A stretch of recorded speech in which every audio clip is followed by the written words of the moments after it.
Joining me now is Ken Klippenstein. He is senior investigative reporter for TYT Investigates. Ken, welcome to the Young Turks. Hey man, great to be with you. Good to be with you. Ken, I'm going to talk a little bit about your reporting, but I also want to talk to you about the news of the day. So I'll throw you a bunch of questions that I didn't warn you about, so that'll be fun. Okay, so first of all, let me see if you know anything lately about Pelosi wanted to narrow the impeachment proceedings, and she wanted to do it just about Ukraine. And then there was a back and forth fight between her and both progressives and other committee leaders within Democratic leadership who didn't want their power taken away. And it seems like she backed away from that for a second. But since then, all we've done is talk about Ukraine.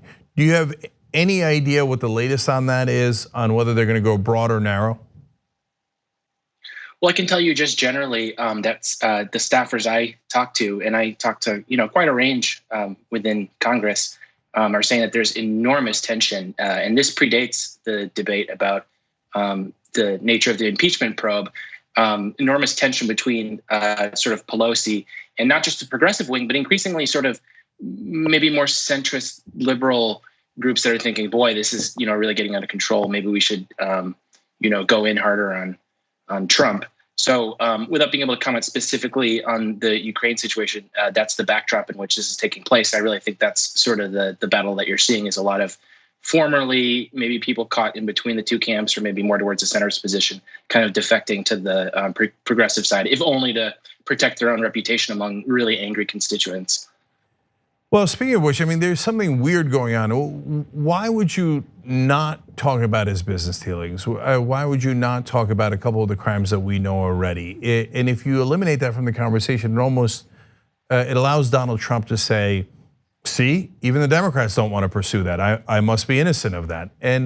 But it's gotten weird. I mean, Richard Neal will not take Trump's tax returns. He will not take it on a boat. He won't take it on a goat. The state of New York said, here's Donald Trump's state tax returns. But only the head of the Ways and Means Committee in the House can take it, and that's Richard Neal, one of the Democratic leaders. He's like, no, I don't want him. And then I don't want to look into his potential business ties with Russia, even though both his kids say, yeah, all of our money came from Russia. I mean, Ken, a guy who had 6 major bankruptcies cannot possibly get a loan from a major financial institution without a cosigner. Do you know if the Democrats are making any effort to ever look into his business ties and find out, for example, who was his cosigner at Deutsche Bank?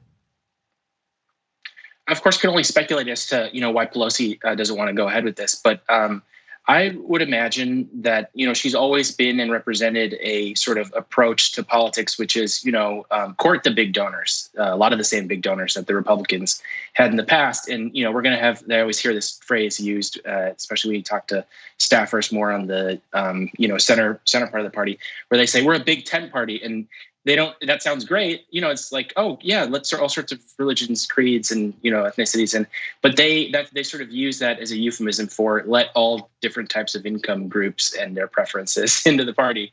So I wouldn't be surprised if she doesn't want to pull the trigger on investing in the financial side of things, if only because that could implicate all sorts of friends of hers. And we've seen this all perhaps best epitomized by the photo of Donald Trump at it was some wedding, and it was Trump and Clinton were at together. But I mean, the nexus between wealthy donors on either side of the party is a very large one, and I wonder if that's sort of a can of worms that they. I mean, you see all the time. They want to keep the fight above the belt, in the sense that once you start going after businesses, then there's so much white collar corruption on the corporate side of things that maybe they're afraid of where that could go. And I think that would be rational from her point of view, if that's indeed what she's thinking.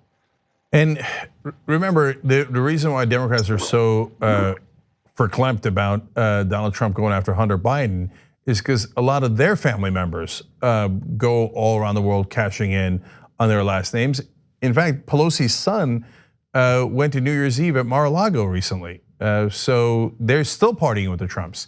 Now, that doesn't mean that Pelosi's son is corrupt. I don't know what his situation is. I don't know what his business dealings are. And I'm not trying to imply that. All I'm saying is I've seen Orrin Hatch's kid become a lobbyist, cash in. I saw Norm Coleman's wife become not a lobbyist in her case, but a company that wanted favors from Norm Coleman when he was senator at Minnesota, paid her a job where she literally had no experience and never showed up and got a ton of money. So is this kind of a well-known practice? We all get rich here and hey, everybody be cool. And if we go after Trump and turn that rock over, there's gonna be a lot of things we don't like to see under that rock. And by the way, Trump keeps saying, sorry, one more question related to that.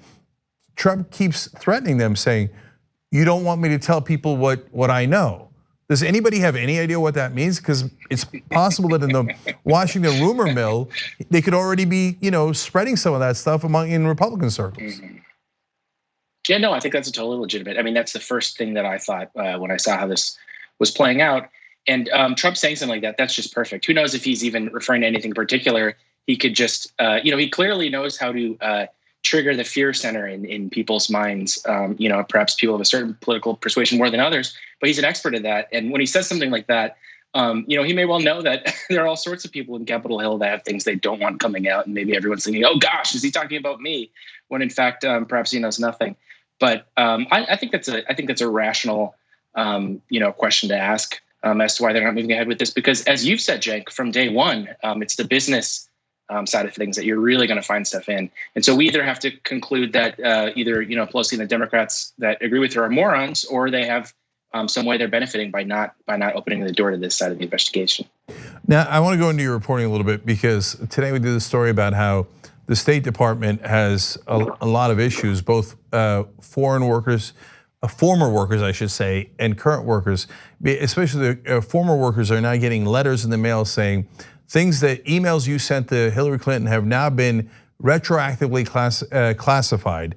That means you're in trouble because that was a security violation, even though when you did it, it was not a security violation, but we're looking to punish you anyway. On the other hand, you have good news at the Department of Homeland Security about morale.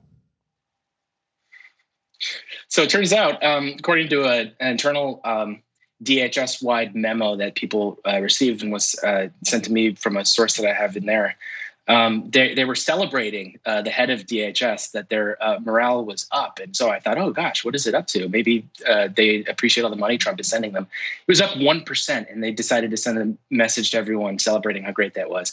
And if you look at it, they don't actually list which subcomponents within DHS comprise, or they listed a couple that comprise the increase, and it's like the Coast Guard and I can't remember the other groups, but notably it was not ICE, it was not CBP, because what you find with those groups is that there is there's been reportedly a crisis of morale within the groups really engaged in the border stuff, and that's certainly on an anecdotal level what I've heard from folks inside that I talked to in those sub agencies. So I thought that was sort of telling that even with all the money that Trump is throwing at them and all the new authorities, you're not seeing an increase in. You're seeing a 1% increase, which is, of course, is quite small, and that is not actually localized to the groups that he's lavishing all this stuff on. It reminds me of one of my favorite tweets. Right before he dropped out of the presidential race, John Hickenlooper sent a congratulatory tweet to himself saying, "Hey everybody, it's time to get excited. We're peaking. We just reached 2% in the polls." It reminds me of Rubio. Do you remember when the commentators were like, "Oh, he's going to sweep the country here"? He came in third place, fourth place in the last one. He's about to clean up here. Yeah, and of course the infamous Joe Mentum when Joe Lieberman came in fifth and said it was basically a tie for third, so I have Joe Mentum. Okay, it's still funny. Anyway, now one of the calls that apparently Trump hid in his secret server was from the Saudis, and so there's a lot of discussion about his ties to the Saudis. You've uncovered a Saudi-linked lobby group that's pitching a film about the child detention centers. What on God's green earth is that?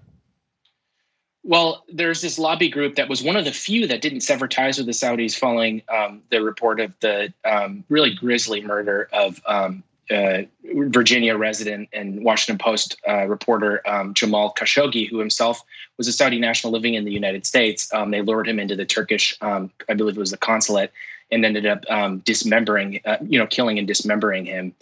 And after that, it became sort of untenable for even some of the most slimy comm shops and lobbying groups to represent the Saudis. So many of them dropped them. Elizabeth Warren actually wrote a letter to a bunch of these different groups urging them to drop the Saudis.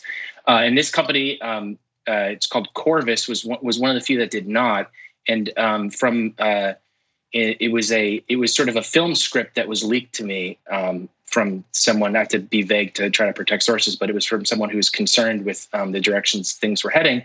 What I found was that the only private for-profit child migrant detention facility in the United States, there's only one, and the rest are government and ICE run and owned, was doing a propaganda film. They had been contracted to do the same Saudi, the same group that represented the Saudis had been contracted to do a propaganda film. And if you read it, and I encourage people to go on tyt.com/investigates to read, embed the script in it. The description is I don't know whether to be horrified or just burst out laughing, because it talks about zooming in on, it was a former military base, this child detention facility. It talks about zooming in on the arches and emphasizing how beautiful built, how pretty the nature and plants and animals around it are. And so it just goes on like this. And I think a lot of people find that sort of distasteful and kind of scary. Yeah, no, it made me want to go. I mean, I thought, oh, if only I could be locked up in such a beautiful place, separated from my family. Anyway, great reporting as always. tyt.com/investigates. Ken, thanks for joining us. Appreciate it. Hey, great to see you, man. Take care. The TYT Plus app is now available on iOS and Android. Download to get more TYT content at tyt.com/app.